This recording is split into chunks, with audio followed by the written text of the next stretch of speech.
Just open this grinder, right? As you just cut off just like that. You just stop. And then look what I find. This is a spring. It has nothing to do with the brushes. Regular brushes. Good brushes. Regular brushes.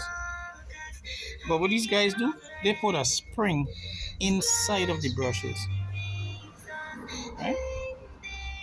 Let me pull this out. Look at that.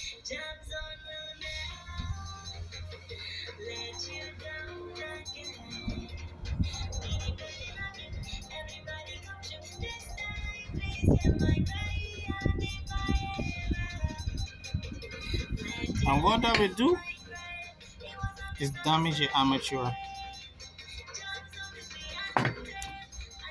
Sleazy. So watch out for them.